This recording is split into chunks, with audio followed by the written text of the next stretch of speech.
Hare Rama Rama Rama Hare Hare Hare Krishna Krishna Krishna Hare Hare Rama Rama Rama Hare Hare Hare Krishna Krishna Krishna Hare Janaki Kanta Smaranam Gopika Jeevana Smaranam Sadguru Swaminah Kalyanadam Kaushika Yajnapalam Kalanidhim Kanchana Shailadhiram Kanjata Netram Karuna Samudram Kakutstharamam Kalayami Chitte Ramo Matkula Deivatam Sakarunam Ramam Bhaje Sadaram Ramenakhila Ghora Paparahitaha Ramaya Tasmai Namaha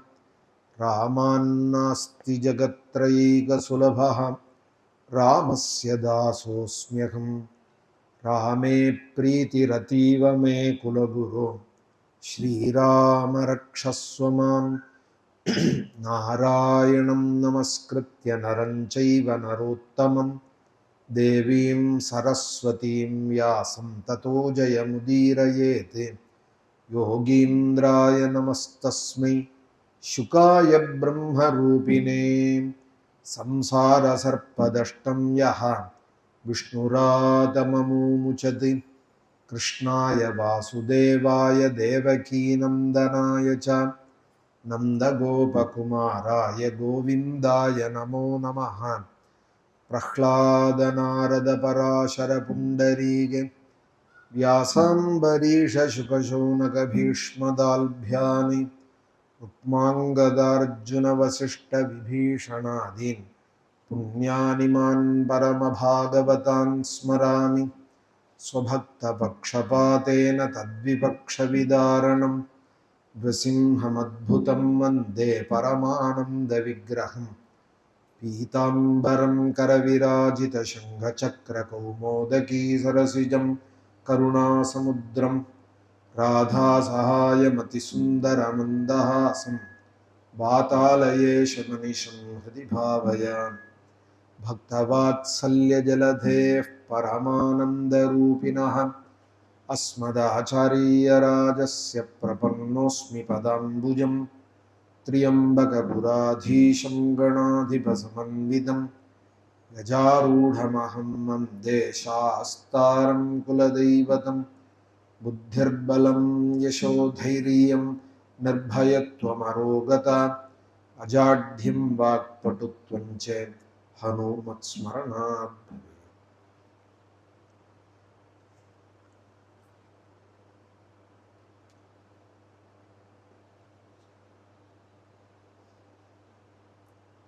ஆகாசத்திலே சப்தங்களாக விளங்குறதானே வேதங்களே தன்னுடைய தபோபலத்தினாலையும்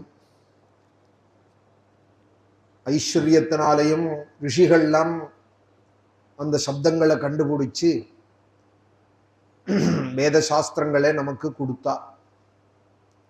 வேதத்துல என்ன சொல்லியிருக்கு அப்படிங்கிறதையும் ஸ்மிருதி மூலமாக நமக்கு என்னதான் சொல்லியிருக்கு, வேதம் இதைதான் சொல்ல வர்றது அப்படிங்கிறதே நமக்கும் புரியறா போல, வேதத்தை நேர புரியாத வாளுக்கு புரியறா போல நமக்கு பண்ணி கொடுத்தா. சூத்திரங்களாயும் பண்ணி கொடுத்தா. சூத்திரங்கள் அப்படின்னா சின்ன சின்ன வாக்கியங்களாக இருக்கும், ஆனா பெரிய விஷயத்தை அது சொல்லும்.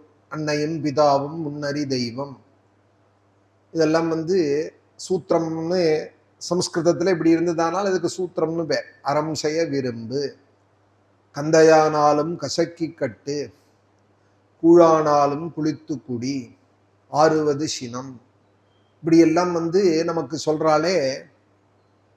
ஆத்திச்சூடிங்கிறாளே, இது பின்னாடி ஏற்பட்டது தமிழ்ல.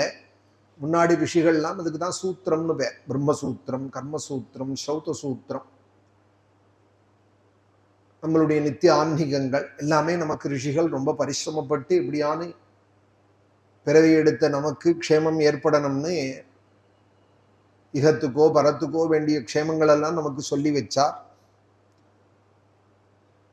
ஸ்ரௌத சூத்திரங்கள் பல ரிஷிகள் பண்ணியிருக்காள். வியாசர் பிரம்மசூத்திரம் பண்ணியிருக்காள். இப்படி பல பேர்கள் பல விஷயத்தை அர்த்தத்தை பத்தி அர்த்தசாஸ்திரத்தை சாண்டில்யர் முதலியவாள்லாம் பண்ணியிருக்காள். வாத்சாயனர் முதலியவாள்லாம் பண்ணியிருக்காள். காமசாஸ்திரங்கள், அர்த்தசாஸ்திரங்கள், சாணக்கியர் முதலியவாள்லாம். பக்தி சாஸ்திரம், பக்தி சூத்திரம் அப்படின்னு நமக்கு தெரியணுமே. பக்தின்னா என்னன்னு தெரியணுமே. அந்த பக்தியே லோகத்துக்கு சொன்னவர் நாரத சுவாமி. பக்தி சூத்திரம் அப்படின்னு அவர் ஒண்டிதான் பண்ணியிருக்கார். சாண்டில்யர்னு ஒரு ரிஷி பண்ணியிருக்கார். ஆனாலும் நாரத பக்தி சூத்திரம் தான் எளிமையா இருக்கு, எல்லாருக்கும் புரியக்கூடியதாக இருக்கு. பாக்கி பேரெல்லாம் சொல்லலைன்னு அர்த்தம் இல்லை, பிரதானமாக சொல்லல. வியாசாச்சாரியாலும் பாகவதம் முழுக்க பக்தியை பத்தி தான் சொல்றா. யதாஹரௌ பகவதி நிருணாம் பக்திர் பவிஷ்யதி, பக்தி உற்பத்தியதே பும்சா சோகமோக ஜராபகா முதலிய வாக்கியங்கள் பாகவதத்திலையும் பிரசித்தமாக இருக்கு பக்தி விஷயங்கள். ஆனாலும் சூத்திரமாக பண்ணி கொடுத்தவர் நாரத சுவாமி. வேதவியாசர் வேதவியாசர்னு பெருமையா சொல்றோம். பாகவதத்தை பாரதத்தை சேவிக்கிறவால் வியாசருடைய பெருமையே நினைக்காம இருக்க முடியாது. நமோஸ்துதே வியாச விஷால புத்தே அப்படின்னு. வியாசருடைய புத்தி அந்யாதிருஷமானது, அளப்புக்கரியது. அந்த வியாசாச்சாரியாளுக்கும் குரு நாரத சுவாமி. அந்த வியாசாச்சாரியாளுக்கும் பாகவதத்தை எழுதுறதுக்கு பிரேரகராக இருந்தவர் நாரத சுவாமின்னு சொன்னா அப்ப நாரதருடைய பெருமை எத்தகையது. வியாசருக்கும் முன்னாடி பூர்வீகர் வால்மீகி. எனக்கு பூர்வீகர்னு வியாசரே சொல்றா. வியாசரே வால்மீகியோட சரித்திரத்தை மத்ஸ்ய புராணத்துல சொல்றா. வியாசர் கொண்டாடணும்னு சொன்னா வால்மீகியை பத்தி பல ஸ்லோகங்கள்ல வால்மீகியோட பெருமை எத்தகையதா இருக்கணும். ஏதோ வேடனா சுத்தின்னு இருந்தார். ராமநாமம் உபதேசம் கிடைச்சது மரபொருளாக நாரதர் மூலமாக. அப்புறம் அதை திருப்பி திருப்பி சொல்லி சொல்லி மரான்னு சொல்லி ராமநாமாவனால பரிசுத்தமானார், ராமாயணம் எழுதினார் நம்ம நினைக்கிறோம். இன்னும் பல பெருமைகள் இருக்கு வால்மீகிக்கு.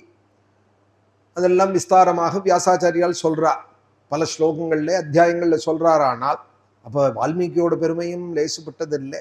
ஸ்ரீமத் ராமாயணம் பிரசித்தம். அவரோட பெருமைக்கு ஒரே கிரந்தம். வியாசராது பல புராணங்கள் பண்ணியிருக்கார், பிரம்மசூத்திரம் பண்ணியிருக்கார், பாரதம் இத்திஹாசம் பண்ணியிருக்கார். பல விதத்துல பெருமை சேர்க்கிறது வியாசருடைய காரியங்கள். வால்மீகி ஒரே கிரந்தம் தான். ஸ்ரீமத் ராமாயணம்னு 24,000 ஸ்லோகங்கள். இன்னைக்கும் அது பூஜையில வச்சு கொண்டாடப்படுறது. வால்மீகியோட ஒரு பெருமை அந்யாதிசமானது. அயோத்தியில ராமர் கோவில் வந்துடுத்து எல்லாரும் சந்தோஷப்படுறா. ராமர் கோவில் எப்படி வந்தது? ராமாயணம் முழுக்க ஒரு பிரபு மார்பிள்ல எழுதி வால்மீகி பவன்னு 24,000 ஸ்லோகத்தையும் கல்வெட்டாக ஆக்கினார். முதல்ல அயோத்தியில வந்தது ராமாயண கோவில் தான். அப்புறம் தான் ராமருக்கு கோவில் வந்தது. நமக்கெல்லாம் எது பார்த்தா ஆச்சரியமா இருக்குன்னால் ராமாயண கோவில் தான் ஆச்சரியமா இருக்கு. ராமாயணம் இப்படி கொண்டாடப்படுறதே. ஒருத்தர் எழுதினது ஒரு புஸ்தகம்னு நினைக்காம கல்வெட்டில 24,000 ஸ்லோகத்தையும் சர்க்கமாக ஒரு சுத்தி வந்தோம். அந்த மண்டபத்தை என்ன கரசேவக்பூர்னு இருக்கு. இந்த இடத்துல தான் இருக்கு இந்த வால்மீகி பவன். கரசேவகர்கள்லாம் கூடுவாளங்க. இந்த அயோத்தி கோவில் வரத்துக்கு முன்னாடி எல்லாருமா கூடி அங்கதான் அவளுக்கு பிரசாதம் விநியோகிக்கப்படுறது. அந்த ஆசிரமத்துல நித்ய கோபால் தாஸ் சுவாமி அப்படின்னு அவருடைய ஆசிரமம் தான் எல்லாரையும் ஆதரிச்சுட்டு இருந்தது. போராத்துக்கு அங்க வால்மீகி பவனும் அவளோடது தான். ஒரு தனிகாலுடைய ஒரு புரோத்சாகத்தினாலே அந்த வால்மீகி ராமாயணத்துக்கு ஒரு ஆலயம் கட்டியிருக்கா. நடுப்புற வால்மீகியும் குஷலவாலும் கானம் பண்றா போல இந்த சந்நிதியும் இருக்கு.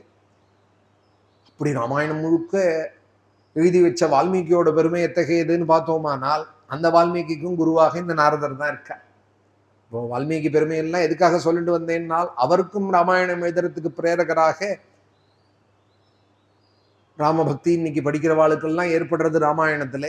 அயோத்திக்கு போகணும், ராமரை பார்க்கணும், ராமரை வச்சு ஆத்துல படமோ பிம்பமோ வச்சு பூஜிக்கணும்னு பிரவர்த்தி வரதெல்லாம் ராமாயணம் கேட்டுதானே. ராமாயணத்துல பரிச்சயம் ஏற்பட்டு தானே ராமனிடத்துல. யாரும் ராமனை நேர பார்த்தது இல்லையே. ராமாயணம் தானே நமக்கு ராமனை அறிமுகப்படுத்துறது. ராமாயணம் சொல்ற சாதுக்களும் இவா மூலமா தான் ராமனுக்கு நமக்கு பரிச்சயம். ராமனோட ராமனோடையோ கிருஷ்ணனோடையோ அவதார காலத்துல நம்ம இல்லை. வியாச வால்மீகிகளால் தான் நமக்கு பரிச்சயம். அந்த நாரதர் வால்மீகிக்கும் குருவா இருக்கார், வியாசருக்கும் குருவா இருக்கார். மேலே இப்ப சொல்ல போற பிரகலாத சரித்திரத்திலே பிரகலாத சுவாமிக்கும் குருவாக இருக்கார்.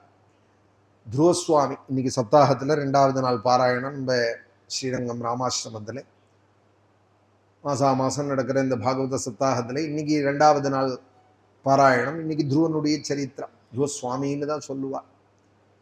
5 வயசுல நாரத சுவாமி வந்து துருவனுக்கு துவாதசாட்சரிய உபதேசம் பண்ணி ஓம் நமோ பகவதே வாசுதேவாயான்னு, அதனாலேயே நீ வந்து ஷோடசோபச்சார பூஜை எல்லாம் பண்ணு, பூஜா விதானங்கள்லாம் எனக்கு தெரியாதேன்னு குழந்தை அழறா.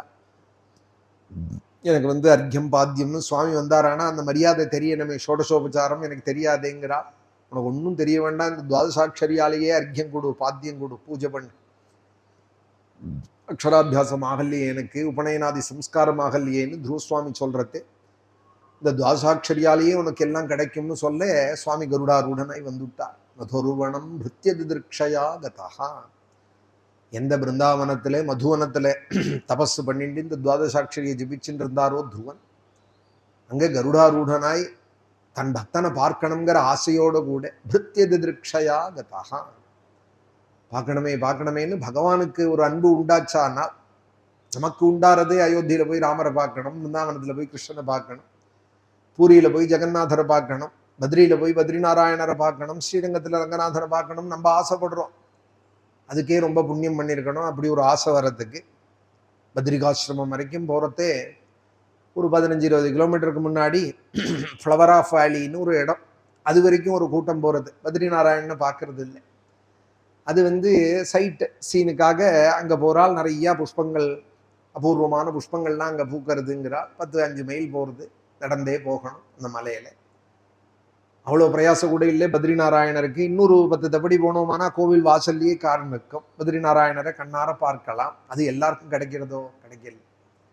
அது மாதிரி ஆசை வர்றதே நமக்கு பாக்கியம் அப்படின்னால், ஆசைப்பட்டு பத்ரிகாசிரமம் வரைக்கும் போறதுன்னால் அது பாக்கியம்னால், அந்த பத்ரிநாராயணன் நம்மளை பார்க்கணும்னு ஆசைப்படுறாரான்னா, அந்த ரங்கநாதன் நம்மளை பார்க்கலையே, ரொம்ப நாள் ஆயிடுதே இந்த பக்தன் வந்து பார்க்கலையே அவனே அப்படின்னு அவர் ஆசைப்படுவாரானால் அதுதானே பெரிய பாக்கியம். துருவசுவாமிக்கு அந்த பாக்கியம் கிடைச்சுதான் இன்னைக்கு பாராயணத்துல வியாசாச்சாரியால் சொல்றாள். துருவசுவாமியோட சரித்திரத்துல மதுருவணம் பிருத்தியதிருக்ஷயா கதா. பக்தனை பார்க்கணும்னு ஆசையோட வந்தார் அந்த பகவான் அப்படின்னு 12 அக்ஷரங்களால உபதேசம் ஆயி நாரதர் மூலமாக துவாதசாட்சரியை ஜபிச்சதுனால 12 ஸ்லோகங்களால பகவான ஸ்தோத்திரம் பண்றா. அக்ஷரத்துக்கு ஒரு ஸ்லோகம்னு ஓம் நமோ பகவதே வாசுதேவாயாங்கிறது 12 அக்ஷரம். துருவசுவாமியோட ஸ்துதி எவ்வளவுன்னா என்னவே வேண்டாம், 12 ஸ்லோகம். துவாதசாட்சரி உபாசனே ஸ்லோகமும் 12 ஸ்லோகங்கள். யுந்த பிரவிஷ்ய மமவாச்சனாம் பிரசுப்தாம்னு ஆரம்பிச்சு வாஸ்ரேவ வத்சகம் அனுகிரக காத்தரோஸ்மான் அப்படிங்கிறார் துருவன். பக்தால எப்படி ரட்சிக்கிறான் பகவானால், தலைச்சம் ஈத்து போட்ட மாடு இருக்கே, கன்று போட்ட மாடு, உஸ்ரான்னு பேர் சம்ஸ்கிருதத்துல அதற்கு. அது தன் கன்றை எப்படி நாக்கால நக்கி நக்கி போஷிச்சு ஸ்தன்யம் கொடுத்து அதை எப்படி காக்கிறதோ, கழுத்தெல்லாம் சொரிஞ்சு கொடுத்து நாக்காலேயே அதை எவ்வளவு தூரம் முடியுமோ அவ்வளவு தூரம் போஷிக்கிறதோ, தலைச்சங்கண்ணு இந்த மாடு தன் கண்ணை எப்படி போஷிக்கிறதோ அதுபோல பக்தால போஷிக்கலையா நீ? உங்ககிட்ட கேட்கறதுக்கு என்ன இருக்குன்னுட்டார் துருவன். 12 ஸ்லோகத்துல ஒண்ணுமே கேட்கல பகவான். ஏன்னால் நீ அப்படி பார்த்து பார்த்து ஒரு மாதாவை போல செய்யறதே, நான் கேட்கறதுக்கு என்ன இருக்கு? வாஸ்ரேவ வத்சகம் அனுகிரக காத்தரோஸ்மா. அனுகிரகம் பண்ணணுங்கிற காத்தரம், என் பக்தனை ரட்சிக்கணும்னு அப்படி ஒரு வேகத்தோட இருக்கா. பக்தால ரட்சிக்கிறதுல அப்படி நீ வேகமா இருக்கிறதே, உங்ககிட்ட கேட்கறதுக்கு என்ன இருக்கு? நான் பக்தி தான் பண்ணேன். அது மாதிரி உனக்கு பிரீத்தியான பக்தியை நான் செய்யணும். பக்தி முகு பிரவகதாம் தொய்மே பிரசங்கா. நீனெல்லாம் 5 வயசு குழந்தைக்கு, அக்ஷராபியாசமாகாத குழந்தைக்கு இப்படி எல்லாம் எப்படி பேச தெரிஞ்சது? இப்படியெல்லாம் பகவானை நேர பார்த்து தைரியமா சொல்ல தெரிஞ்சது எதனாலேன்னா எல்லாம் நாரதருடைய அனுகிரகம். அந்த நாரத சுவாமி ஒரு சமயம் யுதிஷ்டிரர் பண்ற ராஜசூய யாகத்துக்கு வந்திருந்தார். பகவான் அங்க இருக்காருன்னு. பகவான் அங்க இருக்கால்னா எல்லாரும் அங்க கூடுறா. பகவானை பார்க்கிற வியாஜம், தர்மபுத்திரரையும் பகவான் எப்படி போஷிக்கிறாருங்கிறத பார்க்கணும். பக்தவத்சலனாய் யுதிதுரக் முனிகண நிருபவரிய சங்குலம் தஸ்ஸதசி யுதிஷ்டிர ராஜசூயேஷாம் அருகணமுபபேத ஈக்ஷணீயः மம திருஷி கோச்சர ஏஷா விராத்மா. பீஷ்மரும் பீஷ்மஸ்துதியில அன்னைக்கு ஒரு காட்சி, தர்மபுத்தருடைய ராஜசூயம் முடிஞ்சு கொடுத்தேல எல்லாருக்கும் அக்ர பூஜையில 32 படிக்கட்டுக்கு மேல உங்களை சிம்மாசனம் போட்டு உட்காத்தி வச்சு தர்மபுத்திரன் சகோதராலோட கூட திரௌபதியோட கூட உங்களுக்கு உயர்ந்த புஷ்ப கிரீடம் சாத்தி வனமாலை வைஜெயந்திஹாரங்கள்லாம் சாத்தி கூட கூடையா புஷ்பத்தினாலே லட்சார்ச்சனை பண்ணி கழுத்து பரியந்தம் புஷ்பத்துல மறைச்சு உங்க முகமண்டலம் மாத்திரம் வெளியில தெரிய பிரசன்ன முகாரவிந்தனாய் நாரதாதிகள்லாம் நாம சங்கீர்த்தனம் பண்ணே, வியாசாதிகள்லாம் உங்களை சுஸ்திவாச்சனம் சொல்லி கொண்டாடே, மங்களாசாசனம் பண்ணே, ராஜாக்களான நாங்கள்லாம் கண்ணார கண்டு பார்க்க, சிற்றரசர்கள்லாம் துவாரகாதீசனுக்கு ஜயா விஜீபவா ஜயா விஜீபவான்னு தர்மபுத்திரர் சொல்ல அதை வாங்கி எல்லாரும் சொல்ல. முனிகண நிருபவரிய சங்குலம் தஸ்ஸதசி யுதிஷ்டிர ராஜசூயேஷாம். அந்த காட்சி இருக்கே அது என் மனசை விட்டு போகல அப்படிங்கிறார் தர்ம பீஷ்மர். சரதல்பத்தில் இருக்கிறவர். ராஜசூயம்ங்கிறது 14 வருஷம் முன்னாடி நடந்தது. 13 வருஷம் வனவாசத்துக்கு முன்னாடி தர்மபுத்திரர் பண்ண யாகம் ரொம்ப பெருமையா நடந்ததுதான். இந்த பெருமையா நடந்ததுக்கு திருஷ்டிப்பட்டா போல சூதாட்டம் நடந்தது. ரொம்ப பெருமை வந்தாலும் உடனே இகழ்ச்சிங்கிறது வர, புகழ்னு ஒன்று வந்துதானால் பின்னாடியே இகழ்னு ஒன்று வர. அதனாலதான் ஆசைப்படாதே அப்படிங்கிறார் பகவான். சுகதுக்கே சமய கிருத்துவா அப்படின்னு ஏன் சொல்றாருனால், ஒரு புகழ் வந்துதானால் அதனால சாதுக்களுக்கு தெரிய வேண்டாம்னு வெறுப்பா புகழ். ஏன்னால் பின்னாடியே ஒரு இகழும் வரும். புகழ்னு வந்துதானால் இது ரெண்டும் சேர்ந்தது. வரவுன்னு வந்துதானால் செலவுன்னு வரும். படி ஏறினோம் மாடியிலேனால் இறங்கித்தான் ஆக. சேர்க்கேன்னு இருந்ததானால் பிரிவுங்கிறது இருந்தே தீரும். லாபம்னு வந்துதானால் நஷ்டம்ங்கிறது வர். புகழ்னு வந்துதானால் இகழ்ங்கிறது வர். சுகம்னு வந்துதானால் துக்கம்ங்கிறதும் பின்னாடியே வர். அதனால இது துவந்தங்களுடையதான லோகம். இது பகலும் ராத்திரியும் வெயிலும் மழையும் இப்படி இருக்கிறத பார்த்துட்டே தானே இருக்கும். வறட்சியா இருக்கு, ஒரு சமயம் பனியா இருக்கு, ஒரு சமயம் மழையா இருக்கு, ஒரு சமயம் வெயிலா இருக்கு, பகலா இருக்கு, ஒரு சமயம் ராத்திரியா இருக்கு. தானே நடக்கிறது லோகத்துல. நந்தன் துதிதா ஆதித்யே நந்தன் தியஸ்தமிதே ரவோ அப்படிங்கிறார் பகவான் ஸ்ரீ ராமச்சந்திரமூர்த்தி. பரதனிடத்துல ராமகீதையில சொல்றாள், உதயமாறது அஸ்தமனம் மாறுது. உதயமானா சில பேர் சந்தோஷப்படுறாள், அஸ்தமிச்சா சில பேர் சந்தோஷப்படுறாள். இதுதானே அன்றாட காரியங்கள் நடந்துன்னு இருக்கு. இதுல சந்தோஷப்பட என்ன இருக்கு? அதான் ஆயிண்டே இருக்கே. எதுவும் நிரந்தரம் இல்லை. அஸ்தமிச்சா இருட்டே போயிடாது, ஒரு உதயம் ஏற்படும். பகலா இருக்குன்னா பகலாவே இருந்துடாதே, அஸ்தமிக்கும். இது மாறி மாறி வர்றதுதான் உலக வாழ்க்கை. உயர்ந்த பெருமை அடைஞ்சார் ராஜசூய யாகத்துல. எல்லாரும் மூக்குல விரல் வைக்கிறா போல அப்படி ஒரு யஜ்யம். 8000 சிற்றரசர்களை ஜெயிச்சாராம். ஜராசந்தன் ஒத்தனை ஜெயிச்சதுனாலேயே எல்லாரையும் அவன் கைது பண்ணி வச்சிருந்தான். அத்தனை பேரையும் நிகிரகம் பண்ணி, அந்த ஜராசந்தனை நிகிரகம் பண்ணி அத்தனை பேரையும் விடுவிக்க, அத்தனை பேரும் தர்மபுத்திரருக்கு கீழ்ப்பட்டுட, பகவானும் கூட இருந்து துவாரகாதீசனும் உங்களுக்கு கீழ்பட்டேன்னு சொல்லி அவரையும் ஜெயிச்சாதான் ராஜசூயம் பண்ண முடியும். யாரும் நினைச்சு பார்க்க முடியுமா துவாரகாதீசனாய்?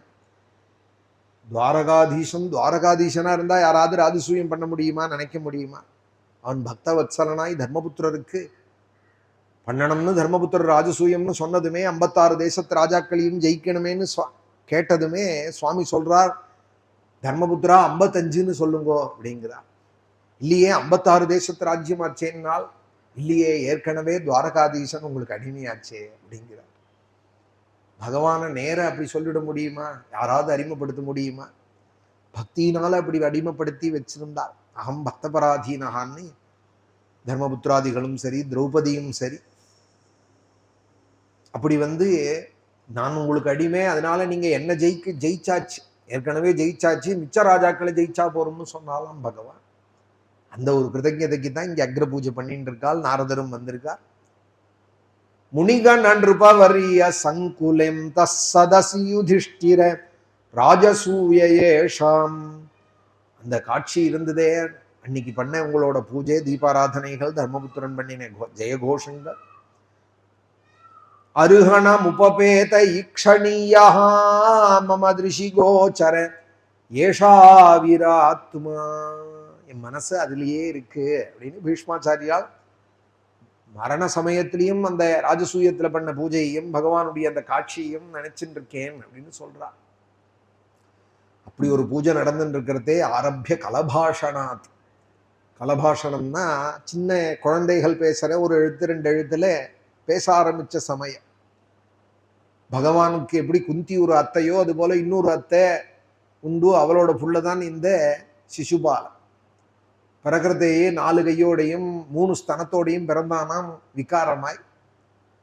என்ன இப்படி குழந்தை பிறந்திருக்கேன்னு அவ தாப்பப்படுறதே அசரீரி கேட்டுதான் இவனை யார் கொல்ல போறாளோ, யார் கையால இவனுக்கு மரணம் ஏற்பட போறதோ அவன் தொட்டானானா பிராகிருத சிசுவா ஆயிடும் அப்படின்னு சொல்ல. அதனால அந்த அம்மா என்ன பண்றதான், யாரு வந்தாலும் அவ கேட்கலைன்னா கூட குழந்தைய தூக்கி மடியில போடுறதுதான். யார் வந்தாலும் ஆத்துக்கு குழந்தை பிறந்தாலான்னு விசாரிக்க வந்தா உடனே மடியில தூக்கி போடுறது, எல்லாரையும் தொட வைக்கிறது. அந்த குழந்தைய எப்படியாது. இது போல ஒரு நாளைக்கு பலதேவரோட பகவான் வந்தார். அத்தை எனக்கு மருமான் பிறந்திருக்கானான்னு கேட்டுண்டு குழந்தை பிறந்த கொஞ்ச நாள்ல வந்ததுமே சுவாமி கையிலையும் அது போல கேட்காமலே அவள் கொடுத்தால் டப்புன்னு மறைஞ்சு போயிடுது. 4 கையில 2 கை மறைஞ்சு போயிடுது, 3வது ஸ்தானம் மறைஞ்சு போயிடுது. உடனே கையை பிடிச்சிருந்தால் கிருஷ்ணா இவனை கொல்ல மாட்டேன்னு நீ சொல்லு, உம்பாக்கால சொல்லு, இவனை கொல்ல மாட்டேன்னு சொல்லுன்னா. நீங்க என்ன பூர்வாபரம் ஒண்ணுமே புரியலையே அத்தை, நான் மருமான் பிறந்ததை விசாரிக்க வந்தேன், நீங்க இப்படி சொல்றீங்களேன்னதும் அஸ்ரீரி இப்படி சொன்னதுப்பா, யார் கையால கொல்ல போறாலும் அவன் தொட்டா இப்படி ஆயிடுவான்னு சொன்னது. இப்ப நீ தொட்டதும் தான் மறைஞ்சிருக்கு, கொல்ல மாட்டேன்னு சொல்லுன்னா. உடனே சுவாமி ஜாக்கிரதையா சொன்னால் அசரீரிங்கிறது தேவ வாக்கத்தை, தெய்வம் சொன்னதை மனுஷனால மாற்ற முடியுமா? தெய்வ சங்கல்பத்தை நான் என்ன பண்ண முடியும்னா, அப்போ ஒரு காரியம் பண்றேன், அவன் உன் கோபத்தை கலப்பினாதானே நீ சண்டைக்கு வருவே, யுத்தம் நடக்கும், மதமாகும், அவன் எவ்வளவு வயசாலும் பொறுத்துக்கோன்னா. சுவாமி சொன்னால் அதுக்கும் ஒரு அவதி இருக்கணும், வெய்யறதுக்கு ஒரு அளவு சொல்லுன்னா. 100 வயசு வெய்யற பரியந்தம் பொறுத்துக்கோ, என் பிள்ளைய நீ பொறுத்துக்கோ, எனக்காக கிருஷ்ணா பொறுத்துக்கோன்னா. பொறுத்துக்கிறேன்னா. 200 வருடம் கேட்டால் நாளைக்கு இன்னைக்கு 55 வயசு வயசுட்டு நாளைக்கு திருப்பி வெய்ய ஆரம்பிச்சானா 56ன்னு எண்ணக்கூடாது, அன்னின்னி கணக்கு அன்னினியோட ரத்துன்னாலாம். நாளைக்கு திருப்பி 1 2ன்னு தான் என்னன்னா தொலைஞ்சு போனாலும் சுவாமி நீ என்ன சொன்னாலும் அசரீரின்னு ஒண்ணு இருக்கு, பகவத் சங்கல்பம்னு மனசுல நினைச்சுட்டு விட்டுவிட்டால். இவளும் அம்மாவும் என்ன பண்ணி விட்டால், குழந்தை நினைவு தெரிஞ்சனாலா கிருஷ்ணனை வெய்யாதே கிருஷ்ணனை வெய்யாதேன்னு விரோதமாய் உபதேசம் பண்ணினா. எப்போதுமே குழந்தைகளுக்கு நல்லதா தான் சொல்லித்தரணும், சத்தியமே பேசணும்னு சொல்லணும், பொய் பேசாதேன்னு பொய்யை அறிமுகப்படுத்தி கொடுக்க கூடாது. நல்லவனா இருக்கணும் நல்லவனா இருக்கணும்னு சொல்லணுமே தவிர கெட்டதெல்லாம் சொல்லி இதை நீ பண்ணக்கூடாது அதை நீ பண்ணக்கூடாதுன்னு நிஷேத ரூபேன உபதேசம் பண்ணக்கூடாது. இவள் என்ன பண்ணிவிட்டால், கிருஷ்ணனை வெய்யாதே வெய்யாதேன்னா அவனுக்கு ரொம்ப பிடிச்சி போயிடுது. ஏன்னா ஜென்மமும் அதுக்குன்னு எடுத்திருக்கானா வெய்யறதுக்குன்னு.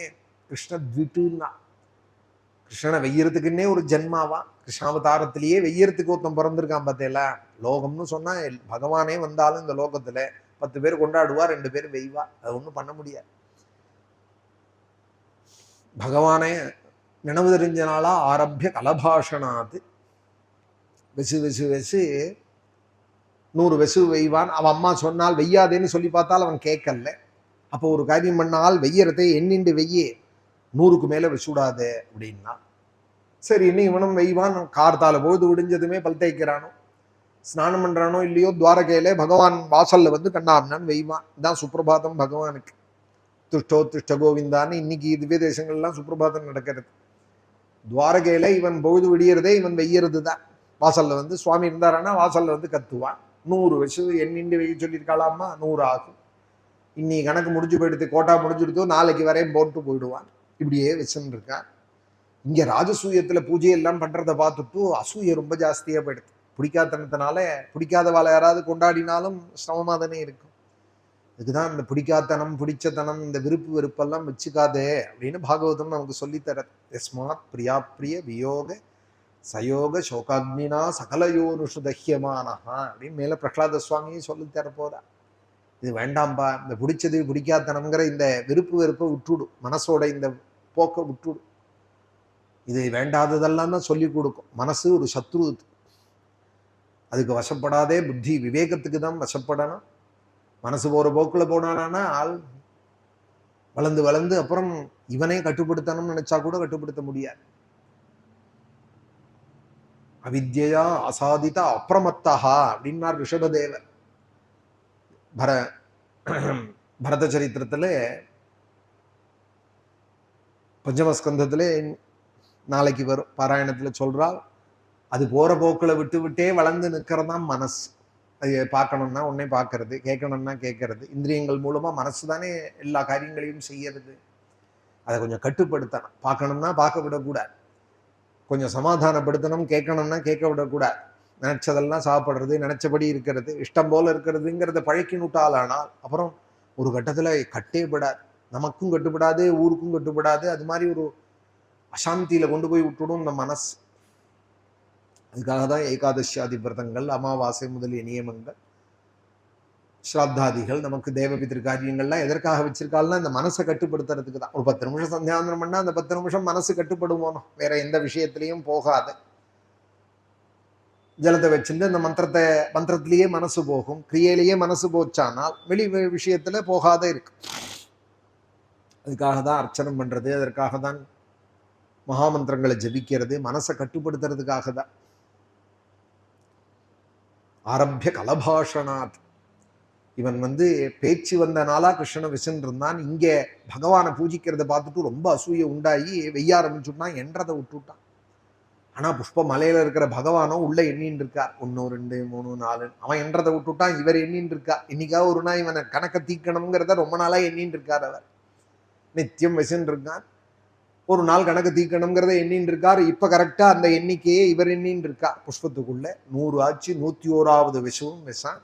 உடனே புஷ்பத்திலேருந்து கையை வெளியில் எடுத்தார். சக்கரம் பரட்டுது, சிசுபாலன் தரையை அறுத்துது, நேர திருப்பி பகவான்கிட்ட வந்துடுத்து சக்கரம். இதை விட ஒரு ஆச்சரியம், அந்த சிசுபாலனோட தேகத்திலேருந்து ஒரு சூக்ஷ்ம சரீரம் தேஜோமயமாய் பரப்பிட்டு பகவான் சிம்மாசனத்துல இருக்காரு, அக்ராசனத்துல அவரை 3 பிரதட்சணம் பண்ணி நமஸ்காரம் பண்ணி பகவானிடத்திலே போய் சேர்ந்துட்டு. இதை எல்லாருமே பார்க்கிறார். எல்லாருமே இந்த காட்சியை பார்த்ததும் அந்த இடத்துலதான் தர்மபுத்திரர் கேட்கிறார், இது என்ன அநியாயம், இவனுக்கு வாயில புத்து வர வேண்டாமா அப்படிங்கிறார். பகவான வாய் வந்த நாளா, பேச்சு வந்த நாளா திட்டிருக்கானே இவன், நாக்குல ஏதானு இவனுக்கு ரோகம் வர வேண்டாமா, திட்டினவனுக்கு இப்படி பகவானோட சாயுஜ்யமா, இது என்ன அநியாயமா இருக்கு, எங்களால புரிஞ்சுக்க முடியலையே இது அப்படின்னு தர்மபுத்திரர் கேட்க, அப்போ நாரதர் சொல்றார், யதா வைரானுபந்தேனே மர்த்தியஸ்தன்மயதாமியாதி நததா பக்தி யோகேனே இதிமே நிச்சிதாமதிஹி. தொடர்ந்து ஒருத்தர் இடத்துல சத்ருபாவத்தை பண்ணிட்டு இருந்தானால் மனுஷன், அவன் அவளை நினைக்கிறா போல பிரியப்பட்டவாளை கூட நினைக்க மாட்டான் அப்படின்னுட்டார் நாரதர். அதனாலதான் சத்ருபாவம்னு வச்சுக்க கூட. அதுவும் நினப்பை கொடுத்துட்டே இருக்கும். வேண்டாதவாள்னா அந்த நினப்பு வந்துட்டே இருக்கும். அவன் நினைக்கிறாளோ இல்லையோ, இவன் வேண்டாதவன் சங்கல்பிச்சுட்டானால் நினைச்சுட்டே இருப்பான். இந்த நினைக்கிறதே என்னாருது, அசாந்தி ஏற்படுறது. நம்ம செய்யற நல்ல காரியங்கள்லாம் கெட்டு போறது. அன்றாடம் செய்யற ஒரு சாசனாவமோ இல்லை ஆலயத்துக்கு போறதோ, ஏதோ ஒரு 10 ராமநாமா சொல்றதோ, ஏதோ ஒரு நல்ல காரியம் வச்சிருந்தோமானால் அந்த நேரம் கெட்டு போயிடுறதா இல்லையா? ஏதாவது நினப்பு வந்ததானால் நல்ல காரியத்திலேருந்து விலகி விடுறோம். அதனால அதையும் வளர்க்க கூடாது. யதா வைரானுபந்தேனே மர்த்தியஸ்தன்மயதாமியாது. தொடர்ந்து சத்ருபாவத்துல மனுஷன் இருப்பானால் அவனை பகவானை நினைக்கிறா போல பக்தி பண்றவன் கூட நினைக்க மாட்டானப்பா. நததா பக்தி யோகேனே இதிமே நிச்சிதாமதிஹி. இது என்னுடைய தீர்மானம்ங்கிறார் நாரதர். பக்தி யோகத்தில் கூட அப்படி நினைக்க மாட்டான்ங்கிறார். எங்க தாத்தா சொல்லுவார், நாஸ்திகம் கூட நன்னா இருக்கிறதுக்கு காரணம் இதுதான் போல இருக்கு அப்படின்பார். ஏன்னா வையறதுக்காகவாது எப்போதும் நினைச்சுட்டே இருக்கானோன்னு பகவானே. ராமன் பண்ணது சரியா, கண்ணன் பண்ணது சரியா அப்படின்னு ஏதாவது ஒன்று டாபிக் எடுத்துட்டு கான்ட்ரவர்சி பண்ணிட்டு பகவத் விஷயமா ஏதோ ஒன்றும் பேசின்னு இருக்கான். விபரீதமாவது கிருஷ்ணா ராமான்னு அவன் வாக்குல வந்துட்டு இருக்கு, நன்னா இருக்கிறதுக்கு இதான் காரணம் போல இருக்கு அப்படின்பார். கீட்டப் பேஷஸ்கிருதா ருத்தா குட்டியாயாம் தமனுஸ்மரன்னே சம்பிரம்ப பயயோகேனே விந்ததே தத் ஸ்வரூபதாம். ஒரு புழு எடுத்துன்னு தன் கூட்டுல வச்சுடுறது பேஷஸ்கிருத்துன்னு பேரு. குளவி கொட்டுறது, சதை குறுக்க இறதையிட போறது கொட்டுறது, இறதையிட போறது கொட்டுறது. உடனே இந்த புழுக்கு என்ன ஆயிடுறது, எப்போ வருமோ எப்போ கொட்டுமோ, எப்போ வருமோ எப்போ கொட்டுமோன்னு இந்த புழு என்னாருது, குளவியை நினைச்சே கொட்டுற நேரம் குறைச்சலா இருந்தா கூட இது நினைக்கிற நேரம் அதிகமாகி ஒரு கட்டத்துல இந்த புழுவும் குழவியா எடுத்து குழவிய நினைச்சு சம்பிரம்ப பயயோகேனே விந்ததே தத் ஸ்வரூபதாம். இதுவும் தன் அது நிலையை அடைஞ்சுடுறது. ஏவம் கிருஷ்ணே பகவதி மாயாமனுஜ ஈஸ்வரே வைரேண பூத பாப்மானஹா தமா புரணு சிந்தையா. இந்த அனுச்சிந்திய சதா நினைச்சுட்டே இருக்கிறதுனால, ஏதோ ஒரு வியாஜத்துல கிருஷ்ணனை நினைச்சுட்டு இருக்கிறதுனால இவ பாப்பங்கள்லாம் விலகி கிருஷ்ணனையே அடைஞ்சுடுறாளப்பா. ஏன்னா இது ரொம்ப ஆச்சரியமா இருக்கே, நீங்க சொல்றது புது விதானமா இருக்கேன்னார் தர்மபுத்திரர். இது மாத்திரம் இல்லை, கேட்டுக்கோ, இன்னும் பல வழிகள் இருக்கு பகவான் அடையறதுக்கு. காமாதி துவேஷாதி பயாதி ஸ்னேகாதி யதா பக்தியேஸ்வரே மன. நாரதர் போல ஒருத்தர் இல்லையானால் நமக்கு எப்படி புரியும் பக்தி மார்க்கம்? பகவான் இடத்துல பக்தி பண்றோம், அன்பு செய்கிறோம்னு சொன்னால் அதை சொல்லி கொடுத்தவர் நாரதர் ஆச்சே. அவரை எப்படி சொல்றா இன்னைக்கு லோகத்துல விவகாரத்துல? ரொம்ப தேவையில்லாததுக்கெல்லாம் நாரதரை போய் இழுக்கிறார் வம்புக்கு. ஆனா அவர் எப்படி பூஜிக்க வேண்டியவர். நாரதருடைய ஒரு அபராவதாரம் தான் புரந்தரதாசர் அப்படின்னு கர்நாடகத்துல சொல்லுவார். நாரதரே தான் வந்தார் புரந்தரதாசராக. எத்தனை கீர்த்தனங்கள் பாடியிருக்கார், நாம சங்கீர்த்தனத்தோட பெருமையை சொல்லியிருக்கார். நாரதரோட ஒரு அனுகிரகம் தான் தியாகராஜ சுவாமிகளுக்கு இப்படி ஒரு சங்கீத ஞானமும் ராமபக்தியும்னு சொல்லுவார், பக்தி ஞானமும். நாரதர் வந்து நேர பிரத்யக்ஷத்துல அனுகிரகம் பண்ணார், நான் பார்த்தேன்னு சொல்றார் தியாகராஜ சுவாமிகள். எங்க நீங்க பக்திங்கிற ஒரு தீபம் எரிஞ்சாலும் பின்னாடி பார்த்தா நாரத சுவாமி இருக்கார். காமாதி துவேஷாதி பயாதி ஸ்னேகாதி யதா பக்தியேஸ்வரே மனஹ ஆவேஷ்ய ததகம் ஹித்வா பகவஸ்தத்கதிம் கதாஹ. காமத்தினால அடையலாமப்பா. மனசை பகவான் இடத்துல வைக்கலாம். துவேஷாத்து துவேஷத்தினால விரோதத்தினால வைக்கலாம், ஸ்னேகத்தினால வைக்கலாம், பயத்தினால வைக்கலாம், சம்பந்தத்தினால வைக்கலாம், பக்தியினால வைக்கலாம். நாராயணத்துல சாயுஜ்யத்தை அடையறாள் அப்படின்னா உடனே தர்மபுத்திரர் கேட்கிறார், இதுக்கெல்லாம் ஆள் உண்டோ? இப்படியெல்லாம் போலாம்னு நீங்க ஏட்டுல சொல்லிவிட்டேலே, இதுக்கெல்லாம் உதாரணத்துக்கு இருக்காளான்னால் சொல்றேன் கேளுன்னார். கோப்ய காமாதி பயாதி கம்சஹ துவேஷாதி சைத்யாதயோ நிருபாஹ சம்பந்தாதி விருஷ்ணயஹ ஸ்னேகாதி யூயம் பக்தியா வயம் விபோ கதமோபி ந வேதேன ஸ்யாதி பஞ்சானாம் புருஷம் பிரதி தஸ்மாத் கேனாப்யுபாயேனே மனः கிருஷ்ணே நிவேசயேதி. கோப்ய காமாதி, அன்புனால வந்தால் கோபிகைகள். கோபிகைகள் பகவான்கிற பாவம் அவளுக்கு உண்டு, அந்த ஞானமும் உண்டு, அதுக்கு மேல அன்பும் உண்டு கிருஷ்ணனிடத்துல. அன்புனால வந்தால் பிரேஷ்டம் பிரியேதரமிவ பிரதிபாஷமானம் கிருஷ்ணம் ததர்த்த வினிவர்த்தித சர்வகாமாக. கிருஷ்ணா, நீ இந்த உலகத்திலேயே உனக்கு மேல பிரியப்பட்டவாள் யாரும் இல்லைங்கிற நினைப்புல இருக்கோம் நாங்கள். பிரேஷ்டன் அப்படின்னா இதற்கு மேல உயிருக்கும் மேல பிரியமானவன். பிரேஷ்டம் பிரியேதரமிவ பிரதிபாஷமானம் கிருஷ்ணம் ததர்த்த வினிவர்த்தித சர்வகாமாக. கிருஷ்ணா, உனக்காக எல்லாத்தையும் விட்டுட்டு வந்திருக்கும் அப்படின்னு ஹோன்னு அழறா. திரும்பி போங்கோன்னு ராசத்துக்கு வந்த கோபிகைகளை சுவாமி சொன்னதுமே நேத்ரே விமிருஷ்ய ருதிதோபஹதே ஸ்ம கிஞ்சித் சம்பிரம்ப கத்கதகிரோ ப்ருவதானுரக்தாக. தொண்டை அடைக்க, நான் தழுதழுக்க, கண்ணால கண்ணீர் விட்டுண்டு கோபிகைகள் தானம் பண்ணினாள் அப்படின்னு பிரணய கீதம் கோபிகா கீதங்கள்லாம் சொல்றது. நீ வந்து பிரம்மா பிரார்த்திச்சு பூபார நிவர்த்திக்காக வந்தேன்னு ஒரு ஸ்லோகத்துல சொல்றா கோபிகா கீதத்துல. விகன சார்ச்சிதோ கிருஷ்ணா விஸ்வகூப்தயே சகவுதே இவான் கிருஷ்ணா சாத்வதாம் குலே ந கலு கோபிகா கிருஷ்ணா நந்தனோ பவானி அகில தேகினாம் கிருஷ்ணா அந்தராத்மதிருக்கு. நீங்க யசோதையினுடைய புள்ளேன்னோ நந்தகோபனுடைய குமாரன்னோ நாங்கள்லாம் வரல, அந்த பாவனையில வரல கிருஷ்ணா. விகனசார்த்திதோ விஸ்வகுப்தையே, இந்த விஸ்வத்துக்கு அபயம் கொடுக்கறதுக்காக பூபார நிவர்த்திக்காக பிரம்மாதிகாலாம் பிரார்த்திச்சு நீங்க அவதாரம் பண்ணிருக்கேன்னு எங்களுக்கு தெரியுங்கிறா. அதே கோபிகா கீதத்துல கிருஷ்ணனை இவ்வளவு இல்லைன்னு விசவு வெய்யறா, திட்டுறா. ஹே திருடாங்கிறா, ஹே காளையேங்கிறா, ஹே போக்கிரிப்பயலேங்கிறா. கிதவ யோஷிதா கிருஷ்ணா கஸ்தேஜேன் நிஷி. உன்னுடைய பார்வைக்கு அர்த்தம் எங்களுக்கு தான் தெரியும் அப்படிங்கிறார். உன்னுடைய கள்ளச்சிரிப்புக்கு அர்த்தம் எங்களுக்கு தான் தெரியும். எல்லாரையும் ஒரு விதமா பார்ப்பேயானால் எங்களை ஒரு பார்க்கறதே ஒரு விதமா பார்ப்பேன். எல்லாரையும் பார்த்து சாதாரணமா மந்தஹாசம் பண்ணேயானால் எங்களை பார்க்கறதே சிரிக்கிறதே அது தனியாக இருக்கும். பிரஹசிதம் பிரியே கிருஷ்ணா பிரேம வீக்ஷணம் விஹரணம் சதே கிருஷ்ணா அது தியான மங்களம். உனக்கும் எனக்கும் நடக்கிற விளையாட்டெல்லாம் வெளியில சொல்ல முடியுமா? யாருகிட்ட நீ அது போல விளையாடி இருக்கே? எங்கள்கிட்ட விளையாடினா போல் நீ யார்கிட்டையும் விளையாடினது இல்லையே கிருஷ்ணா. விஹரணம் சதே அது சொல்ல முடியாது. கோபிகா கீதத்துல சொல்ல முடியாது. நீ இருக்கிற இடத்துல நீ நினைச்சுக்கோ, எங்களை விட்டு எட்டி போனாலும், உன்னை விட்டு நாங்க தனியா இருந்தாலும் இங்க நாங்க நினைச்சுக்கிறோம், நீ இருக்கிற இடத்துல நீ நினைச்சுக்கோ. தியான மங்களம். நினைச்சு நினைச்சு சந்தோஷப்பட வேண்டிய விஷயம். அது சொல்ல முடியுமா? ரகசியத்துல உனக்கும் எங்களுக்கும் நடந்ததை சொல்ல முடியுமா? ரகசி சம்விதோ கிருஷ்ணா யா ஹிருதி ஸ்பிருஷா குஹகனோ மனஹா கிருஷ்ணா க்ஷோபயந்திஹி. இந்த ரகசியத்துல நடந்ததெல்லாம் நீனும் நானும் நினைச்சுக்க வேண்டியதான், வெளியில சொல்ல முடியாது அப்படிங்கிறார். கேசவ கேலி ரகசியம் அப்படிங்கிறார் கீத கோவிந்தத்துல ஜெயதேவர். அந்த ரகசியம் கோபிகைகளுக்கு தான் தெரியும். சந்தன சர்ச்சித நீலகலேபர பீதவசன வனமாலி அப்படிங்கிற அஷ்டபதியில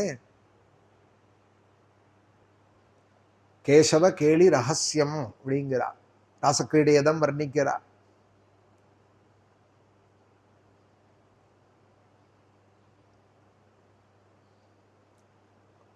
உனக்கும் எனக்கும் உள்ளதான அன்புங்கிறது யாராலையும் புரிஞ்சுக்க முடியாது அப்படிங்கிறாள் கோபிகைகள். எல்லாத்தையும் விட்டுட்டு உனக்காக வந்தோம் பத்தி சுதான்வய பிராதுர்பந்தவானி.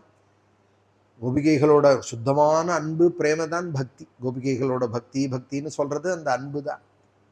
எல்லா சாஸ்திரமும் படிச்ச உத்தவரே வந்து பார்த்து இது புரியலேன்னு விட்டார். இந்த பக்தி என்னால புரிஞ்சுக்க முடியல. நான் எவ்வளவு புஸ்தகம் படிச்சிருக்கேன், ப்ரஹஸ்பதிட்டியே சாஸ்திரங்கள்லாம் வாசிச்சிருக்கேன், இது என்ன பண்ணா வரும்னு எனக்கு தெரியல.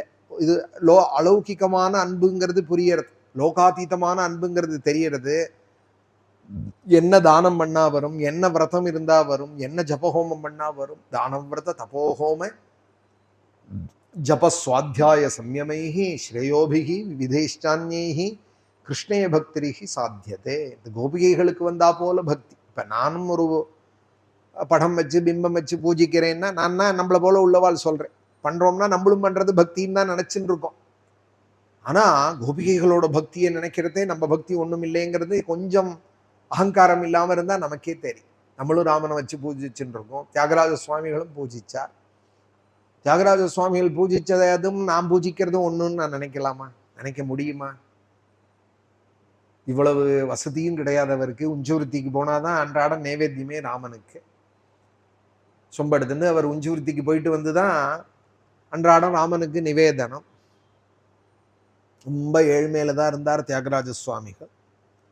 ஆனாலும் அவரோட பக்தி ரொம்ப உயர்ந்த நிலையில இருந்தது. ராமபக்தி சாம்ராஜ்யமோ அப்படின்னு அவரே பாடுறாரே, பெரிய சாம்ராஜ்யத்துல இருக்கேன் நான் அப்படிங்கிறார். ராமபக்தி சாம்ராஜ்யமோ அப்படிங்கிறார். அந்த சாம்ராஜ்யம் இல்லைங்கிறது நமக்கே தெரியும். ஏதோ அந்த அந்த பாதையில இருக்கோங்கிறது நமக்கு சந்தோஷம். நம்மளும் ராமனை வச்சுட்டு இருக்கோம், 10 துளசி எடுத்து அர்ச்சிக்கிறோம், ராமாயண மகா ராமபத்ராயண மகான்னு சொல்றோம், ராமாயண பாராயணம் பண்றோம்ங்கிறது அவாவாளோட ராமபக்தாலோட லெவல் சொல்றேன். அவாவாளுக்கே தெரியும். மீராபாய் போல கிருஷ்ண பக்தி எல்லாரும் பண்ணிட முடியுமா? மீராவும் கிருஷ்ண பக்த தான். நானும் பிருந்தாவனம் போறேன், நானும் வந்து கிருஷ்ணனை பார்க்கிறேன், துளசி மாலை போட்டுக்கிறேன், நானும் கோபி சந்தனம் விட்டுக்கிறேன், ஆத்துல கிருஷ்ணர் பிம்பமும் வச்சிருக்கேன், அவருக்கும் புஷ்பம் போடுறேன், ட்ரெஸ் எல்லாம் பண்ணி விடுறேன், எல்லாம் பண்றேன்னு சொன்னா கூட மீராபாய்னு சொன்னா கண்ணீர் தானே வருது. மீராபாயோட அந்த பக்திங்கிறது மனசுக்கு எட்டாததானது தானே இருக்கு. ஹதய ஸ்பரிசியா இருக்கு, ஆனா எட்டாததா இருக்கு. இந்த பக்தி புரியறது, ஆனா எட்டாததா இருக்கு, கைக்கு எட்டாததா இருக்கு. அதுபோல கோபிகைகளோட அன்புங்கிறது எப்படி இது சாத்தியம்னு உத்தவ சுவாமியே பார்த்து கேட்டுவிட்டு, அவர் கிருஷ்ணனுக்குன்னே வாழ்ந்தவர். வாழ்நாள் முழுக்க சகதம் சேவையாதஸ்ய காலேன ஜனசங்கதா அப்படிங்கிறார் சுகாச்சாரியா கிருஷ்ண சேவை பண்ணி பண்ணியே உடம்பு தளர்ந்து போயிடுத்தான். சகதம் சேவையா தஸ்ய காலேன ஜரசங்கதா பிருஷ்டோ வார்த்தா பிரதிப்ரூயா பர்த்துஹு பாதா மனுஸ்மரன். விதுரசுவாமி கிருஷ்ணனை பற்றி கேட்டதுமே கிருஷ்ண விரகத்திலேயே கண்ணால கண்ணீர் விட்டுண்டு கிருஷ்ணனுக்குன்னே சேவை பண்ணி கிருஷ்ணனுக்குன்னே வாழ்ந்த அந்த உத்தவ சுவாமி அப்படி உருகினார் யமுனை படித்துறையிலேன்னு பாகவதம் சொல்றது. ஆனாலும் அவர் கோபிகைகளை பார்த்துட்டு சொல்றார், இந்த பக்தி நான் பார்த்ததே இல்லையே, இது மாதிரி ஒரு அன்பை நான் பார்த்தது இல்லையே. ஏவம் பக்தி சகல புவனே நேக்ஷிதா ந ஸ்ருதா வா கிம் சாஸ்திரௌகைः கிமிஹ தபஸா கோபிகாபியோ நமோஸ்து. கோகுலாத் உத்தவந்தம் நாராயணியத்தில் சொன்னார் நம்பூதிரி. அந்த கோகுலத்தில் உத்தவர் அந்த கோபிகைகளோட பக்தியை பார்த்துட்டு இது மாதிரி ஒரு பக்தி புஸ்தகத்திலையும் நான் பார்த்தது இல்லையே, வெளியிலையும் பார்த்தது இல்லையே. நேக்ஷிதா நஸ்ருதாவா, காதாலையும் கேட்டது இல்லையே. இது எந்த சாஸ்திரத்துல இருக்கு இந்த பக்தி? இல்லை என்ன தபஸு பண்ணா அடையலாம் இந்த பக்தியை? கிம் சாஸ்திரௌகைஹி கிமிஹ தபஸா கோபிகாபியோ நமோஸ்து. இப்படி எல்லாம் சொல்றாரே, அது உண்மை சுத்தமான காமம். காம்ங்கிறது ஜென்ரலான வார்த்தை, காம்ங்கிறது சுத்தமான வார்த்தை தான். அதை நம்ம அழுக்குப்படுத்திவிட்டோம். இந்த விவகாரத்தில் சொல்றதே அதை நம்ம அழுக்குப்படுத்தி விட்டோம். காமம்னா ஜென்ரலா ஆசைன்னு அர்த்தம். கோபிய காமாதி பயாதி கம்சஹான். பயந்து பயந்தே கம்சன் கிரண்யகஸ்வாதிகள்லாம் பகவத் சாயுஜ்யத்தை அடைஞ்சா. பயாதி கம்சஹா, உட்கார்ந்துண்டாலும் எழுந்துண்டாலும் ஆசீன சம்விசந்திஷ்டன்னி குஞ்சான பிரபிவம்புவன்னி. ஒரே ஸ்லோகம் பிரகலாத சரித்திரத்திலையும் மேல சொல்ல போறார். பிரகலாதனுக்கும் இதே ஸ்லோகத்தை, கம்சனுக்கும் இதே ஸ்லோகத்தை சொல்றார் பாகவதத்துல. இப்படி ரெண்டு பேருக்கும் ஒரே ஸ்லோகமா இருக்கு. ஆனா பிரகலாதனோட நிம்மதி, பிரகலாதனோட ஆனந்தம் வேற. எங்க பார்த்தாலும் நாராயணனை பார்த்தான், நானுசந்தத்தை ஏதானி கோவிந்த பரிரம்பிதா அப்படின்னு பிரகலாதனை பத்தி சொல்றதே கிருஷ்ணமயமா இருந்தது உலகம்னு பிரகலாதனை சொல்றார். அவர் சந்தோஷமா இருந்தார். கம்சன் அது போல இருந்தானோ? எல்லா இடத்துலையும் பார்த்தான் பகவான். பயத்தினாலேயே இங்கே வந்துருவானோ அங்க வந்துருவானோன்னு பயந்து பயந்து கம்சன் பகவானை அடைஞ்சான். கோபிய காமாதி பயாதி கம்சஹா துவேஷாதி சைத்யாதயோன்றுபா. துவேஷப்பட்டே சேதி தேசாதிபதி இந்த சிசுபாலன் தந்தவக்தன் இவாள்லாம் அடைஞ்சா. சைத்யாதயோ ஒன்றுபாகா சம்பந்தாதி விஷ்ணயா. சம்பந்தத்தினால யாதவர்கள் வசுதேவன், உக்ரசேனன், உத்தவன், சாத்தியகி முதலியவாள்லாம் சம்பந்தத்தினால க்ஷேமத்தை அடைஞ்சார். சம்பந்தாதி விஷ்ணயா. விஷ்ணிகள் சாத்துதர்கள்னு யாதவர்கள்ல பல வகுப்பு. அந்தகர்கள், விஷ்ணிகர்கள், சாத்துதர்கள். சம்பந்தாதி விஷ்ணயா ஸ்னேகாதி யூயம். ஸ்னேகத்தினால அர்ஜுனாதிகள் நீங்கள்லாம் பகவானோட அனுகிரகத்தை அடைகிறேன். பக்தியா வயம் விபோ. நாங்கள், நாரதர் சொல்றார், பக்தியா வயம்ங்கிறா. நான் சொல்லக்கூடாதா? நாரதருக்கு சொல்ல உரிமை இல்லையா? ஆனா நாங்கள்னு சொல்லிக்கிறா. ஏன்னால் அம்பரீஷாதிகள் அன்னைக்கு இருந்த பக்தால், பின்னாடி வரப்போற பக்தால் எல்லாரையும் சேர்த்துக்கிறார். அதான் பக்த லக்ஷணம். யூயம் பக்தியா வயம் விபோ. நாங்கள்லாம் அன்புனால ஒத்தொத்தரும் ஒன்னொன்னுனால பகவான் கிட்ட வரால், மனசை கொடுக்கறாள். நாங்கள்லாம் பக்தியினால அவனை வழிபடுறோம். கிருஷ்ண சாயுஜ்யத்தை இவாள்லாம் இப்படி இப்படி அடைஞ்சிருக்கா. ஆனா அந்த அனுராகம் இல்லாத வேணன் இந்த 4-5 பேர்களுக்குள்ள ஒத்தராக இல்லை. அதனால அவன் அழிஞ்சு போயிட்டான். வேணன் உதாரணமாக நேற்று கேட்டிருந்தார் தர்மபுத்திரர். வேணன் அதனால கெட்டு போயிட்டான். எந்த உபாயத்தினாலையாவது கிருஷ்ணனிடத்துல மனசை வச்சுடணும். மனக்கிருஷ்ணே நிவேசையேது. மனசை பகவானிடத்துல வச்சுடணும். தர்மபுத்திரா மாத்ருவஸ்ரேயோ மாத்ருஸ்வசேயோ வச்சைத்யா தந்தவக்திரஸ்ச பாண்டவா பாருஷத பிரவரோ விஷ்ணோஹோ இப்பிரசாபாத் பதாச்சுதோ. எல்லாத்துக்கும் மேல உன்னோட சிறுதாயா சித்தி புள்ளையான இந்த சிசுபால பகவானுக்கு அத்தை புள்ளை, தர்மபுத்திரருக்கு சித்தி புள்ளை.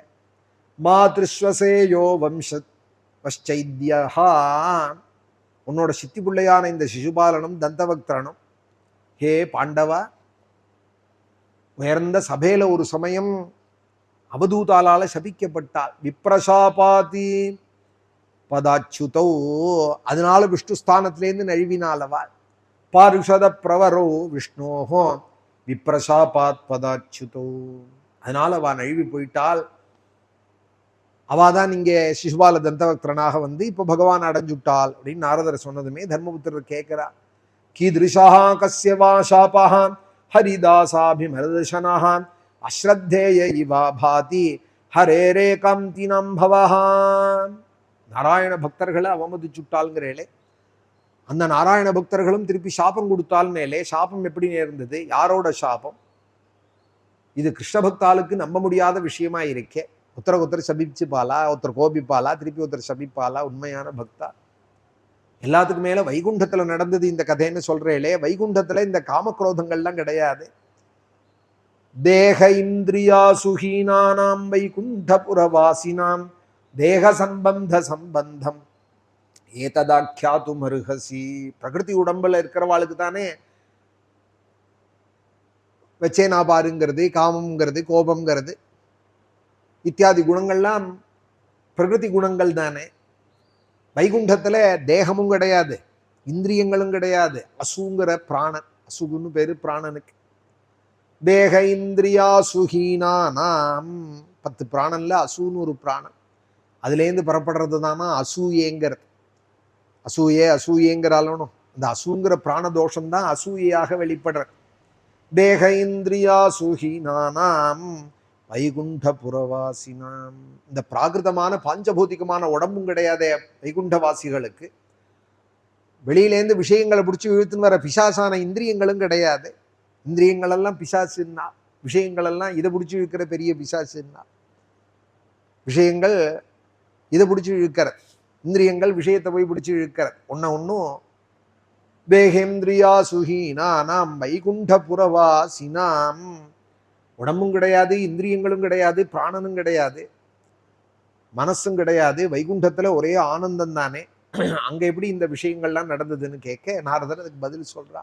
ஏகதா பிரம்மண புத்திராஹ விஷ்ணோர் லோகம் எதிர்ச்சயா சனந்தநாதயோ ஜக்முஹு சரம்தோ புவனத்ரயம் பஞ்சஷட்டாயணார்பாவாஹ பூர்வேஷாமபி பூர்வஜாஹ திக்வாசசஹ சிசுன்மத்வா துவாஸ்தௌதான் பிரத்யஷேததாம். ஏகதா பிரம்மண புத்திராஹ, ஒரு சமயம் பிரம்மாவோடவே முதல் குழந்தை ஆதியானவர் சனகாதிகள் அப்படின்னு பேர். பகவானை பார்த்ததுமே படைச்சவர் 4 பேர்கள், சனகர், சனந்தனர், சனாதனர், சனத்குமாரர் அப்படின்னு 4 பேர்கள். சனத் சுஜாதால் அப்படின்னு அவளை சொல்லுவா. சனகாதிகள் தட்சிணாமூர்த்தி சந்நிதியில இன்னைக்கும் விருத்தா சிஷ்யா குருர் யுவா அப்படின்னு தட்சிணாமூர்த்தி தியானம் இருக்கே. யுவாவா இருக்காராம் பரமேஸ்வரன், 16 வயசு மன்மதனாக இருக்கா. இவாளோ ரொம்ப வயசானவாளா இருக்கா. விருத்தா சிஷ்யாக, சனகாதிகள் ரொம்ப வயசானவாளா இருக்கா. குருவோ யுவாவா இருக்கா. குருவோ மௌனமா உபதேசம் பண்றா, சிஷ்யாளுக்கோ சந்தேகம் போயிடுற. குரோஸ்து மௌன வியாக்கியானம் சிஷ்யாஸ்து சின்ன சம்சயாக, சந்தேகமற்றவர்களாக ஆறா அந்த சனகாதிகள். தட்சிணாமூர்த்தி கதை சொல்றதே அந்த சனகாதிகள் இவா.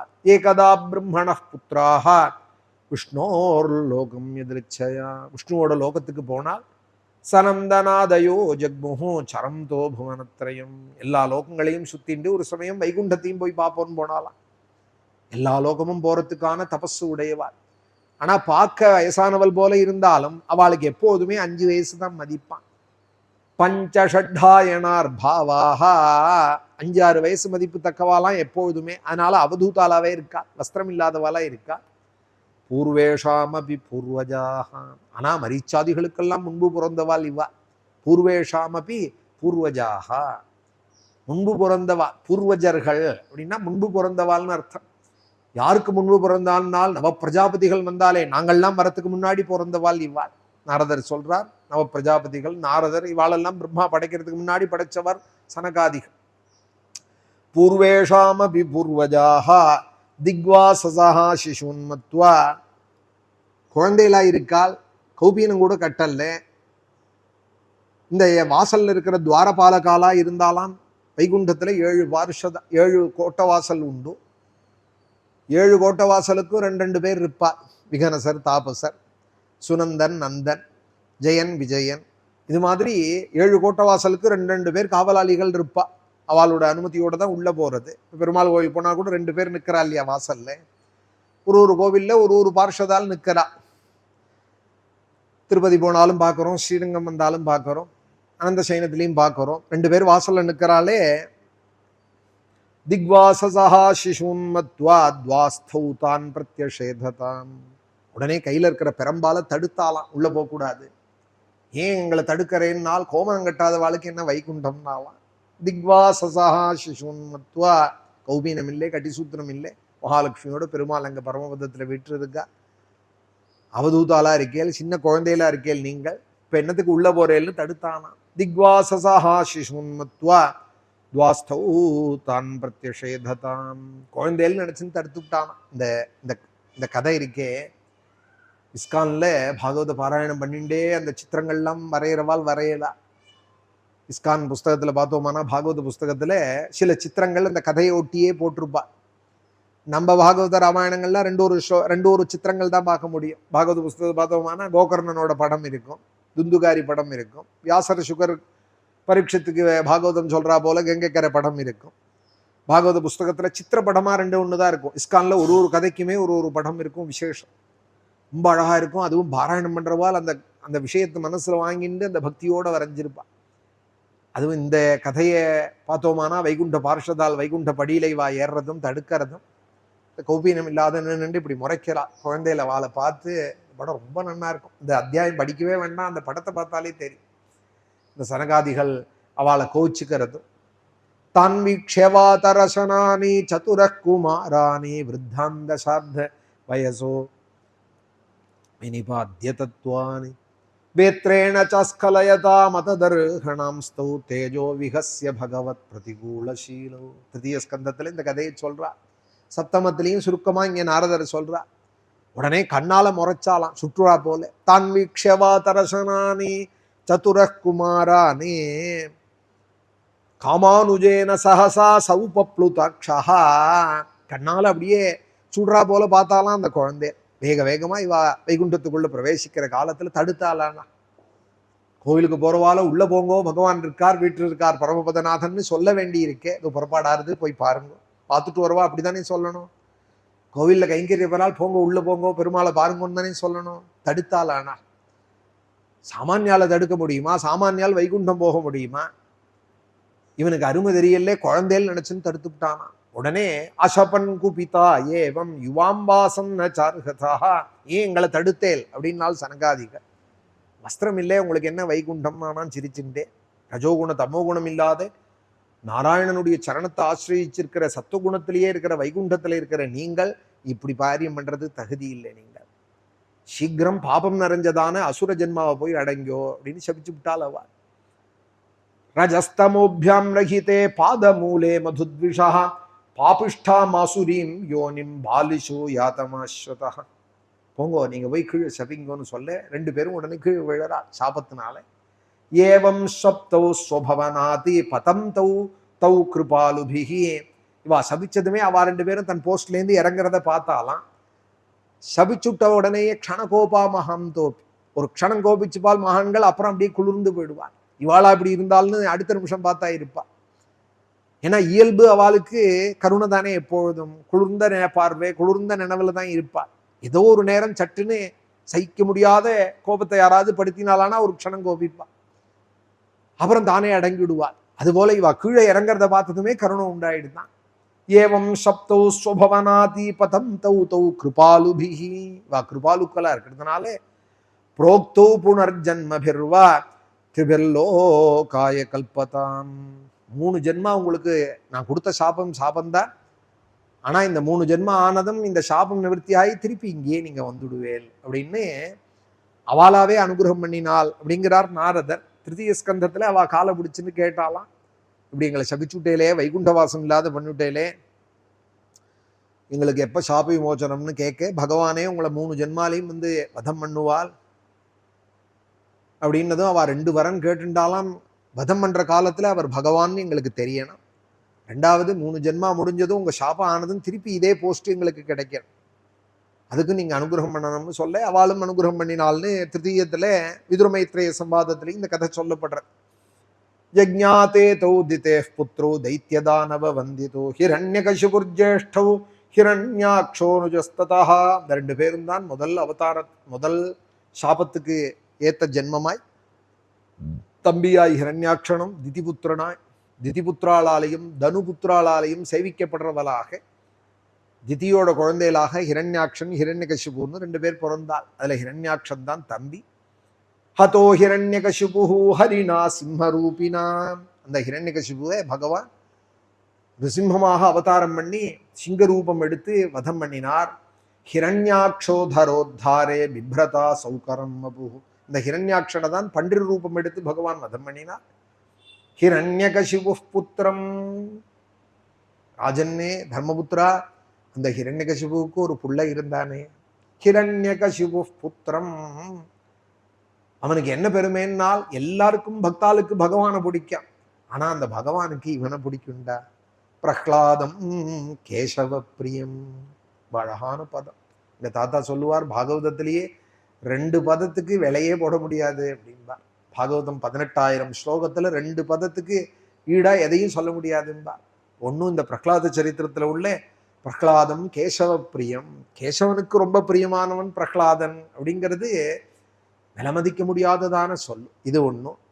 2வது சொல்ல என்னன்னால் பின்னாடி தசமம் உத்தரார்த்தத்திலே கிருஷ்ணஸ்யாசீத் சகா கஷ்டித் பிராமணோ பிரம்மவித்தமாக. கிருஷ்ணனுக்கு சகா ஒத்தன் இருந்தானப்பா அப்படின்னு சுகாச்சாரியால் குச்சேலனுடைய சரித்திரத்தை ஆரம்பிக்கிறார். அந்த கிருஷ்ணஸ்யாசீத் சகா கஷ்டித் அப்படிங்கிற பதத்துக்கும் ஈடு எதுவுமே கிடையாது அப்படின்பார் இங்க பெரியவா அடிக்கடி. ஹிரண்யகசிபு புத்திரம் பிரஹ்லாதம் கேசவ பிரியம். கேசவனுக்கு பிடிக்கும், கேசவனை பிடிக்கும், 2 அர்த்தமாகும் இந்த பதத்துக்கு. ஆனா பெரியவாள்லாம் கேசவனுக்கு ரொம்ப இஷ்டமான பிரஹ்லாதன் அப்படின்பார். பிரஹ்லாதம் கேசவ பிரியம் ஜுகாம் சுரகரோன்னானா யாத்தனா மிருத்யுஹேதவே. பகவானை பிடிக்குங்கிற ஒரே காரணத்தினால தர்மபுத்திரா அந்த குழந்தையை என்ன பாடுபடுத்தினான் தெரியும். பலவிதமான தொந்தரவுகள் பண்ணினான்.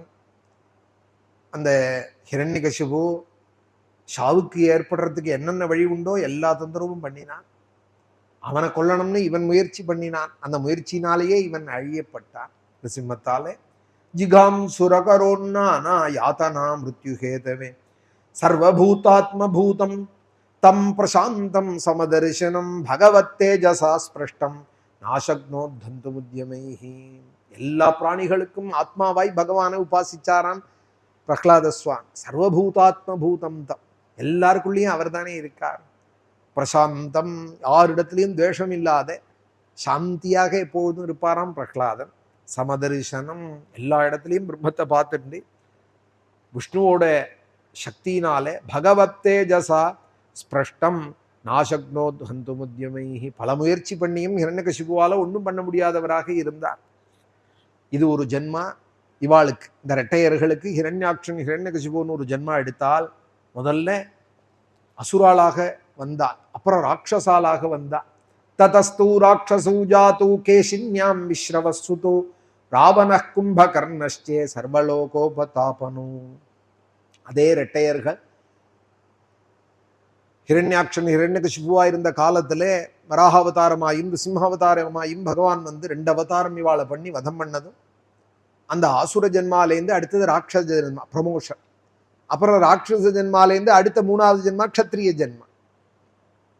அப்படியே ஃபில்டர் ஆகி வரா. முதல்ல ஆசுர ஜென்மா ரொம்ப கொடுமையானது, ரஜோகுணத்தினுடைய உத்கர்ஷம். அப்புறம் மத்தியமாயி ராட்சச ஜென்மா, கொஞ்சம் தர்மமும் உண்டு ராவனிடத்துல அப்படின்றதும். அந்த தர்மம் இருக்கு, ஆனா சாதுவா இல்லை அப்படின்னு தாயார் சொல்றா. தர்மம் இல்லாம இல்லை ராவணா உங்ககிட்ட. சிவாராதனத்திலேருந்து பல தர்மங்கள் இருக்கு. சாது தர்மம் அவேக்ஷஸ்வே சாது சாது விரதஞ்சரா அப்படிங்கிறா. அந்த தர்மம் சாது தர்மமாக இல்லை உங்ககிட்ட அப்படின்னு தானே சொல்றாள் தாயார். அப்போ தர்மம் இருக்கு. ராட்சச யோனியில அடுத்தது அவதரிச்சான் கேஷினிங்கிற ராட்சசிக்கும் விஸ்ரவசுங்கிற ரிஷிக்கும். ததஸ்தௌ ராட்சசௌ ஜாதௌ கேஷின்யாம் விஸ்ரவஸ்வதோ ராவணஹா கும்பகர்ணஸ்சே சர்வலோகோபதாபனு. சர்வலோகத்தையும் படாத பாடுபடுத்தினான் இந்த பசங்க. ராவணனும் கும்பகர்ணனும் ராட்சசனாக அவதரிச்சான்னா ராமனாய் பகவான் வந்து அவதாரம் பண்ணினார். தத்ராபி ராகவோ பூத்வா நெகனச்சாபமுக்தையே. பதித பாவனனாய் சர்வபூத தயாபரனாய் சர்வலோக சரண்யனாய் சகல கல்யாண குணநிலையனாய் சீதாபிராமனாய் லக்ஷ்மணாகிரஜனாய் ஸ்ரீராமன் வந்து அவதாரம் பண்ணி இந்த ராவண கும்பகர்ணனுங்கிற இந்த துந்தர்களை வதம் பண்ணினால் அப்படின்னதுமே தர்மபுத்திரர் ராமாயணம் சொல்லுங்க அப்படிங்கிறார். ராமாயணம் பிரசித்தமான கதை. ஆனாலும் குணத்தை ரசிக்கிறவாளுக்கு எத்தனை தடவை கேட்டாலும் புதுசாக தானே இருக்கு. ஸ்வீட்டு சாப்பிட்றவாளுக்கு யார் கொடுத்தாலும் ஸ்வீட்டு ரசிக்கிறது இல்லையா? எத்தனை தடவை சாப்பிட்டாலும் பிடிச்சிருக்கு இல்லையா? அதுபோல அந்த ராமகுணத்தில் ஈடுபட்டவாளுக்கு எத்தனை தடவை கேட்டாலும் புதுசாக தான் இருக்கும் அந்த ராமாயணம். உடனே நாரதர் சொன்னார், இப்ப பிரகலாத சரித்திரத்தோட பிரசம்சை, இப்ப அடுத்த பெரிய இத்திஹாசத்தை நீ ஆரம்பிச்சு விட்றாதே தர்மபுத்திரா, அது உனக்கு கிடைக்கும். ராமவீரியம் ஸ்ரோஷ்யசித்வம் மார்க்கண்டேய முகாத் பிரபோ. பின்னாடி ஒரு சந்தர்ப்பம் மார்க்கண்டேயர் வந்து அந்த ராமாக்கியானத்தை உனக்கு சொல்லுவார் அப்படின்னு கூடமா ஒண்டி சொன்னாராம். அது எப்போன்னு சொல்லல, ஆனா உனக்கு மார்க்கண்டேயர் சொல்லுவார்னு சொன்னார். அது எப்போ நடந்ததுன்னால் வனவாசத்துல திண்டாடி காமிக வனம் துவைத்த வனம் அங்கே எங்கே சுற்றி கடைசியில் முடிகிற நேரத்தில் விராட பர்வாவில் பிரவேசிக்கிறதுக்கு முன்னாடி மார்க்கண்டேயர் வந்து இந்த ராமாயணத்தை சொல்கிறார். வனபர்வாவோட கடைசி உபாக்கியானம் இந்த யக்ஷ பிரஷ்னம், இந்த மார்க்கண்டேயர் சொல்கிற ராமாயணம் இதெல்லாம் கடைசியில் வருது வனபர்வாவில். இந்த 12 வருஷ யாத்திரையில் முடிகிற நாளைக்கு. ஆனால் மேலே நடக்க போகிற 12 வருஷம் கழிச்சு உனக்கு ராமாயணம் கிடைக்க போகிறது, மார்க்கண்டேயர் சொல்ல போகிறார்னு சொல்கிற அளவுக்கு ஞானியாக இருக்கார் பார்த்தீங்களா நாரதர். தீர்க்கதரிசியா இருக்கார் பார்த்தீங்களா நாரதர்னா லேசா நினைக்க கூட. தர்மபுத்திரா, உனக்கு ராமனோட ஆக்கியானம் கேட்கணும்னு ஆசையா இருக்கு. ராமன்னு சொன்னதுமே மனசு உருகும், எனக்கும் அப்படித்தான். ஆனாலும் உனக்கு சொல்றதுக்கு என்ன பகவான் சங்கல்பிக்கல, உனக்கு மார்க்கண்டேயர் வந்து சொல்ல போறார். தத்ராபி ராகவோ பூத்வா நெகனச்சாப முக்தையே ராமவீரியம் ஸ்ரோஷ்யசித்வம் மார்க்கண்டேய முகாத் பிரபு. தத்ரா தாவேவ க்ஷத்ரியௌ ஜாதோ மாத்ருஷ்வஸ்ராத்மஜௌ தவ அதுநாசாபணன் முக்தோ கிருஷ்ண சக்கரஹதாம் ஹசு. அந்த 2 ராவண கும்பகர்ணனையும் ராமனே வதம் பண்ணி விட்டா ஒரே அவதாரத்துல. முன்பு 2 ராட்சசர்களையும் வதம் பண்ண, 2 அசுரால வதம் பண்ண, 2 அவதாரம் பண்ண வேண்டியிருந்தது பகவான். ஏன்னா கடுமை, ஹிரண்யாட்சனும் கடுமை, ஹிரண்யகசிபும் கடுமை, 2 அவதாரம் பண்ணினார். கொஞ்சம் அந்த கடுமை குறைஞ்சதுன்னது ஒரே அவதாரம் ராமாவதாரத்துல 2 பேரையும் வதம் பண்ணி விட்டார், அந்த ராவணனையும் கும்பகர்ணனையும். இப்ப 3வது ஜென்மாவாய் உங்க சித்தி புள்ளையா தாவேவ க்ஷத்ரியௌ ஜாதௌ, க்ஷத்ரிய குலத்துல வந்து மாத்ருஷ்வஸ்ராத்மஜௌதவான் சித்தி பிள்ளைகளாக இந்த சிசுபாலனும் தந்தபக்தனும் வந்தான். அந்த சாப விமோச்சனம் இப்ப ஆயிருக்கு. ஏதோ சக்கரத்தை எடுத்தார் பகவான் போட்டுட்டார்னதும் தர்மபுத்திரருக்கு இன்னொரு வருத்தமும் இருந்துதான். அழகா ராஜசூயம் நல்லபடியா நடந்து முடிகிற நாளைக்கு இது திருஷ்டி பூஷணிக்கா சுத்தரா போல சுத்தி அடிக்கிறா போல இந்த சிசுபால வதத்தோடு முடிகிறது. திருஷ்டி விடுறா போல இந்த சிசுபால வதம் ஆயிருக்கே சபையில. அது சக்கர பிரயோகம் ஆகி பகவானோடது சிசுபாலன் தலையை அறுத்து கீழே தள்ளி அவன் உடல் கடக்கே. இன்னும் ராஜசூயம் முடிஞ்சு அக்ர பூஜை நடந்துட்டு இருக்கிற நாளைக்கு முடிவு இப்படி போய் ஆரத்தி எடுக்கிற நாளைக்கு இப்படி போய் முடிஞ்சிருக்கேன்னு தர்மபுத்திரர் வருத்தப்பட்டாராம். அதுக்காக நாரதர் சொல்றார், வருத்தப்படாதே, இவா சாப விமோச்சனம் ஆயிருக்கு, இப்போ விஷ்ணு பதத்தை அடைஞ்சுட்டாளவா, அவன் நல்ல கத்தியை அடைஞ்சுட்டாளுங்கிற சந்தோஷத்தை பழையபடி போஸ்டுக்கு போயிட்டாளவா, விஷ்ணு பார்ஷதாலா வைகுண்டத்துக்கு போயிட்டா. அதுனா சாபனர் முக்தோ கிருஷ்ண சக்கர ஹதாம் ஹசோ, கிருஷ்ணனுடைய சக்கரத்தினால அவளுக்கு சாப விமோச்சனமாயி க்ஷேமத்தை அடைஞ்சுட்டாள். வைராணுபந்த தீவிரணே தியானேனாச்சுத சாத்மதாம் நீதோ புனர்ஹரே பார்ஸ்வம் ஜக்மதுரு விஷ்ணு பார்ஷதோ. திரும்பி கிருஷ்ண சாயுஜ்யத்தை அடைஞ்சி இப்போ விஷ்ணு பார்ஷதர்களா ஆயிட்டாள் அப்படின்னதுமே இந்த அத்தியாயத்தோட கடைசி ஸ்லோகம். ராமகதை தான் அப்புறம் மார்க்கண்டேயர் சொல்லுவார்னு சொல்லிவிட்டேன், அது இருக்கட்டும். அந்த பரமபக்தனான பிரகலாதன்ட்ட ஏன் பெத்த அப்பாவுக்கு இவ்வளவு துவேஷம்? ஹிரண் வித்வேஷோ தயித்தே புத்திரே கதமாசீன் மகாத்மனி புரூஹிமே பகவன்யேனே பிரஹ்லாதஸ்யாச்சுதாத்மதா. அவன் என்ன தப்பு பண்ணினான்? ராட்சச யோனியில பிறந்தும் அச்சுதனிடத்துல மனசை வச்சான். பகவானிடத்துல மனசை வச்சவனுக்கு இவ்வளவு கஷ்டமா? ஏன் இவ்வளவு ஒரு எத்தனை தப்பு பண்ணாலும் அப்பா பிள்ளைய பொறுத்துப்பாரு, பிள்ளை எத்தனை அபராதம் பண்ணாலும் பொறுத்துப்பார், அதான் அப்பாவோட லட்சணம். இவன் ஒரு தப்பும் பண்ணாத பொழுது இவ்வளவு துவேஷத்தை அவன் காட்ட என்ன காரணம்? ஹிரண்யகசிபு வித்வேஷோ தைத்தே புத்திரே எப்படி ஏற்படும்? ஒரு அப்பாவுக்கு பிள்ளையிட்ட எப்படி இவ்வளவு துவேஷம் ஏற்படும்? கதமாசீன் மகாத்மனி ப்ரூஹிமே பகவன்யேனே, பகவன்னே எங்களுக்கு நீங்க சொல்லணும். பிரஹ்லாதஸ்யாச்சுதாத்மதா, அதுவும் பிரஹ்லாதன் மாதிரி ஒரு புள்ள பிறந்தா அவன்கிட்ட விரோதம் வரலாமா? இது எப்படி நேரும்? இது இந்த காரணத்தை எங்களுக்கு சொல்லுங்கோ அப்படின்னு தர்மபுத்திரர் பிரார்த்திச்சார்ன்றதோட இந்த முதல் அத்தியாயம் முடிகிறது. 2வது அத்தியாயத்துல இந்த ஹிரண்யாக்ஷ வதம் சங்கிரகமா சொல்லி, ஹிரண்யகசிபு அந்த கோபத்தினால பிரம்மாவை போய் தபஸு பண்ணி பிரம்மா கொடுத்த வரனெல்லாம் மேலே அந்த கதையெல்லாம் சுருக்கமா மேலே 2 அத்தியாயங்கள்ல ஆயிடும். ஏன்னா அவன் என்ன கடுமையா தபஸு பண்ணினா, அப்ப என்ன நடந்தது, பிரம்மாவை குறித்து அவன் ஸ்தோத்திரம் பண்றான், பிரம்மாவை பத்தி ஒரு ஸ்தோத்திரம் ஹிரண்யகசிபு பண்றான். அப்புறம் ஒரு வேதாந்தம் வேற உபதேசம் பண்றான் ஹிரண்யாக்ஷனுடைய மனைவிகளுக்கு. அந்த கதையெல்லாமும் சுருக்கமா சொல்லிவிட்டு பிரஹ்லாதனோட பக்தி மேலே 2 அத்தியாயத்துல இவனோட முயற்சியை சொல்லிவிட்டு, அடுத்ததா பிரஹ்லாத சுவாமியோட வைபவம் சப்தமஸ்கந்தம் முழுக்க அவரோட பெருமை தான். 10 அத்தியாயங்களுக்கு பிரஹ்லாத சரித்திரம் சொல்லப்படுறது. அப்புறம் 5 அத்தியாயத்துல வர்ணாசிரம தர்மம் பிரகலாத சரித்திரத்தோடையே சேர்த்து நாரத சுவாமி தர்மபுத்திரருக்கு சொன்னார்ங்கிற அழகான சப்தமஸ்கந்த கதை. குருவாயூரப்பனோட அனுகிரகம் நமக்கு ஒரு ஸ்லோகமா அனுபவிக்க ஒரு பாக்கியம். பாகவதத்தை நாளைக்கு மேலே மேற்கொண்டு சரித்திரம் 2 நாள் சப்தாகமாக இருக்கு. நாளைக்கு 3வது நாள் பிரகலாத சரித்திரமே பாராயணம். நாளைக்கு நிருசிம்மாவதாரம், நாளைக்கு பரத சரித்திரம், அஜாமிலோபாக்கியானம், விஸ்வரூபனுடைய உபாக்கியானம், ருத்ராசுரனுடைய ஸ்துதி, சப்த மருதுத்பத்திகள், பிரகலாத சரித்திரம், இந்த கதையெல்லாம் நாளைக்கு பாகவத சப்தாகத்தில் பாராயணம் பண்ணப்படுறது. குருவாயூரப்பனோட அனுகிரகம் நம்ம எல்லாரும். நித்யான்னதாத்ரே ச மஹீசுரேभ्यः நித்யம் திவிஸ்தைன் நிஷி பூஜிதாயே மாத்ரா ச பித்ரா ச ததோத்தவேனே சம்பூஜிதாயாஸ்து நமோ நமஸ்தே. நாராயண நாராயண நாராயண நாராயண நாராயண நாராயண நாராயண நாராயண நாராயண நாராயண நாராயண நாராயண நாராயண நாராயண நாராயண நாராயண. கங்கா பிரவாகேந்து ஜட்டாதராயே த்ரிலோச்சனாய ஸ்மரகாலஹம்த்ரே சமஸ்ததேவைரபி பூஜிதாயே ஸ்ரீவைத்யநாதாய நம சிவாய. மகாதேவ மகாதேவ மகாதேவ மகாதேவ மகாதேவ மகாதேவ மகாதேவ மகாதேவ மகாதேவ மகாதேவ மகாதேவ மகாதேவ மகாதேவ மகாதேவ மகாதேவ. ஹர நமः பார்வதீபதயே. கோபிகா ஜீவனஸ்மரணம். சத்குரு ஆஞ்சநேய மூர்த்திக்கு.